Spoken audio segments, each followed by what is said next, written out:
Assalamualaikum warahmatullahi wabarakatuh.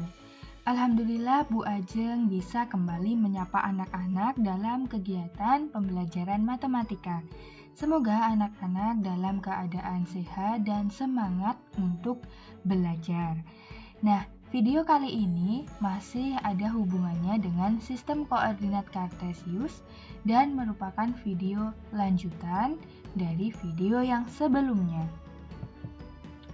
Apa saja yang akan kita pelajari hari ini? Yang pertama, kita akan belajar tentang posisi atau kedudukan titik terhadap titik tertentu. Yang kedua, posisi garis terhadap sumbu X dan sumbu Y. Dan yang ketiga, mengenai titik potong. Anak-anak siapkan buku catatan dan alat tulisnya untuk mencatat bagian yang penting. Langsung saja kita mulai pembelajarannya. Yang pertama kita bahas posisi atau kedudukan titik terhadap titik tertentu. Sebelumnya, anak-anak perlu mengetahui bahwa posisi titik atau di sini X, Y terhadap titik acuan tertentu, di sini A, B itu dapat dirumuskan dengan X min A, Y min B. Contohnya seperti apa? Di sini Bu Ajeng punya soal, gimana sih posisi titik A terhadap titik B? Yang mana titik A-nya koordinatnya adalah 6,4 dan titik B-nya adalah 1,2. A-nya tadi 6,4 dan B-nya 1,2. Nah, di sini 6,4 itu adalah yang menjadi X dan Y, dan 1,2 yang menjadi A sama B. Gimana posisinya berarti? Tinggal masukkan ke rumusnya. X min A, Y min B. X-nya adalah 6, A-nya adalah 1, Y-nya adalah 4, dan B-nya adalah 2. Tinggal kita hitung 6 kurangi 1, 5, 4 kurangi 2, 2. Nah, ini maksudnya apa sih? Maksudnya gini, posisi titik A terhadap B, berarti dari B kalau mau ke A itu kita melangkah ke kanan 1, 2, 3, 4, 5. 5 satuan dan ke atas 1, 2. 2 satuan. Makanya posisi titik A terhadap titik B itu 5,2. Jadi yang kanan dulu baru ke atas 5,2. Sekarang contoh soal yang kedua. Gimana sih posisi titik C terhadap titik D? C di sini koordinatnya adalah negatif 4,5. Kalau titik D koordinatnya adalah 2,1. Oke, kita pindah ke sini. C-nya min 4,5, D-nya 2,1.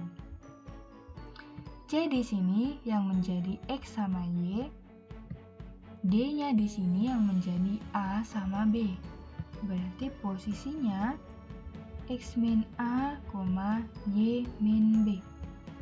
X-nya min 4, A-nya 2, min 2. Y-nya,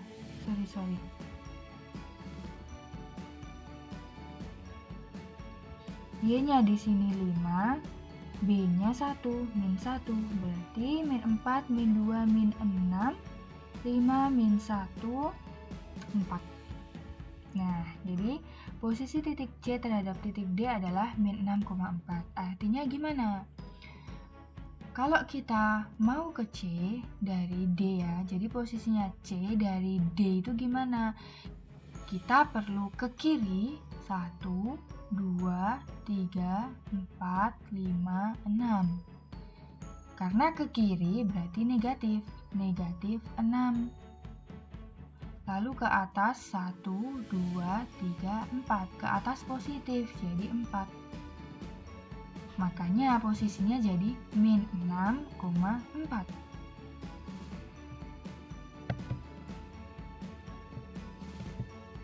Nah, kita bahas satu contoh soal lagi ya. Gimana sih kedudukan titik R terhadap titik P? Yang mana R-nya di sini koordinatnya negatif 5, negatif 2. Lalu P-nya adalah negatif 2,3. Di atasnya aja ya, negatif 2,3. R-nya negatif 5, negatif 2. P-nya negatif 2,3. Titik R yang menjadi X dan Y, titik P yang menjadi A, B. Maka kedudukan titik R terhadap titik P adalah X min A, Y min B. X-nya di sini min 5, A-nya di sini min 2, Y-nya di sini min 2, B-nya di sini 3, min 3. Min 5 min 2 berarti sama aja min 5 plus 2. Oke, min 5 plus 2 ketemunya min 3. Min 2 min 3 ketemunya min 5. Mari kita buktikan. Nah, jadi kedudukan titik R terhadap P.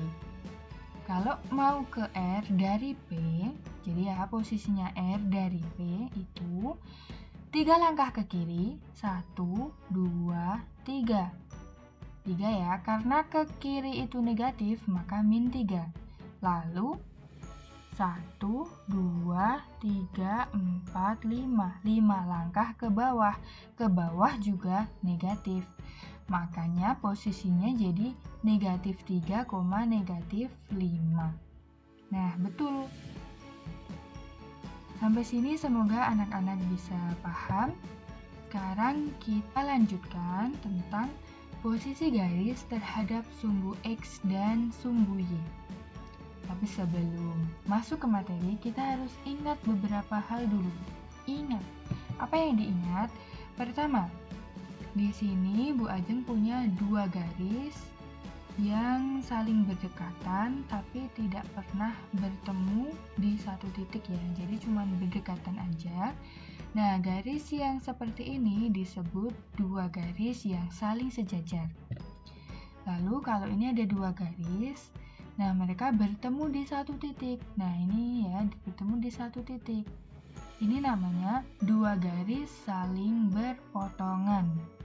Lalu yang ketiga, ini ada 2 garis bertemu di satu titik, tapi di sini membentuk sudut siku-siku atau 90 derajat. Jadi ini semuanya 90. Nah, garis yang seperti ini disebut dengan 2 garis yang saling tegak lurus. Ini juga berpotongan, tapi sifatnya khusus, maka disebut dengan tegak lurus.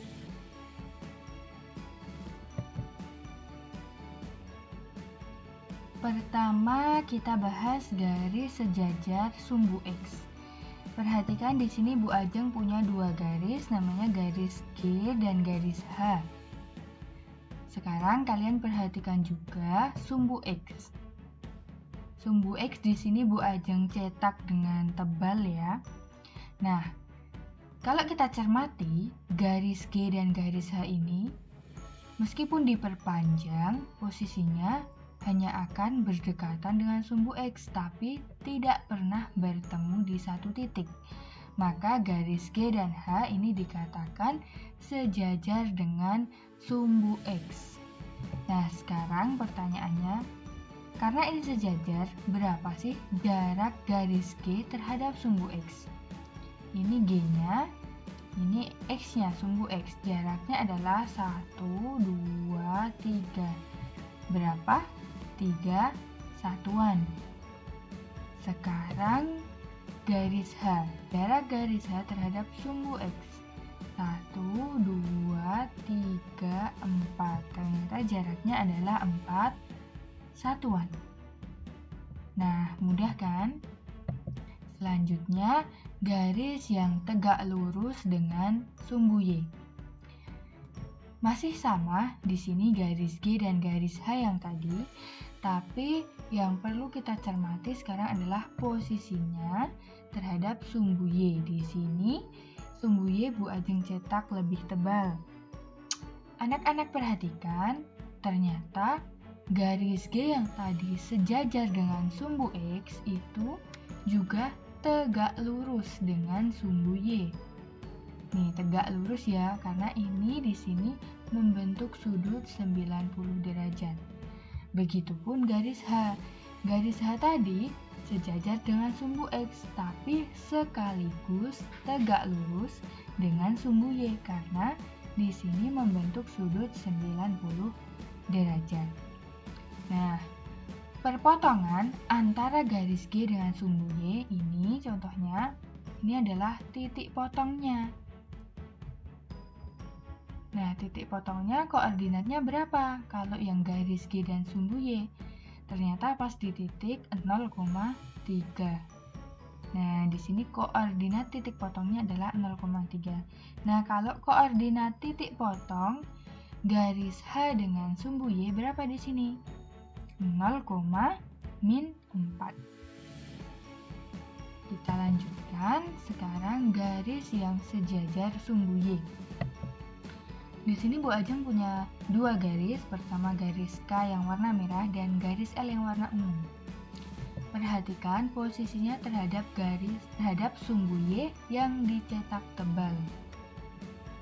Nah, ini kan kedua garis ini akan selalu berjejeran dengan sumbu Y ya, bersampingan, tapi tidak akan pernah bertemu di satu titik terhadap sumbu Y, maka ini dikatakan sejajar sumbu Y.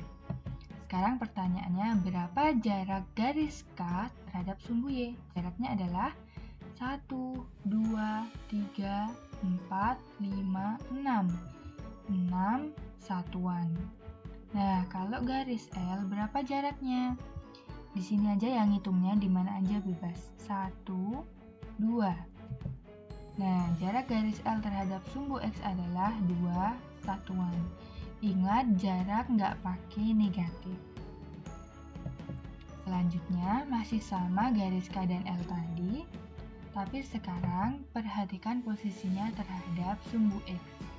Ternyata, di samping garis K dan garis L itu sejajar sumbu Y, mereka juga tegak lurus dengan sumbu X.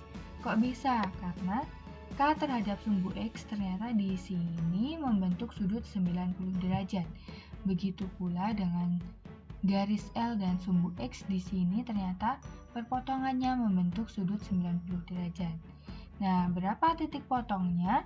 Titik potongnya adalah di sini min 6,0, sementara yang garis L dan sumbu X titik potongnya adalah berapa nih? 2,0. Nah, sekarang terakhir garis memotong sumbu X dan sumbu Y. Di sini Bu Ajeng punya garis P, perhatikan. Ternyata di sini memotong sumbu X dan sumbu Y. Kenapa memotong? Ya karena di sini nih bertemu di satu titik ya. Titik potong terhadap sumbu X di sini berapa nih? Min 2,0. Sementara titik potong terhadap sumbu Y di sini adalah 0,1. Sekarang garis Q ini juga memotong sumbu X dan sumbu Y. Titik potong garis Q dengan sumbu X adalah berapa nih titik potongnya? 4,0. Sementara titik potongnya terhadap sumbu Y yaitu di sini 0,4. Nah, ternyata garis P dan Q itu juga berpotongan. Nah, ini adalah titik potong garis P dan Q. Nah, pertanyaannya di mana sih koordinat titik potong garis P dan Q? Ternyata di 2,2. Nah, berarti koordinatnya 2,2. Nah, materinya selesai. Semoga sampai sini anak-anak bisa memahami. Bu Ajeng harap ilmu yang sedikit ini bisa bermanfaat untuk anak-anak ke depannya. Ada banyak salah kata, Bu Ajeng mohon maaf. Bu Ajeng akhiri, wassalamualaikum warahmatullahi wabarakatuh.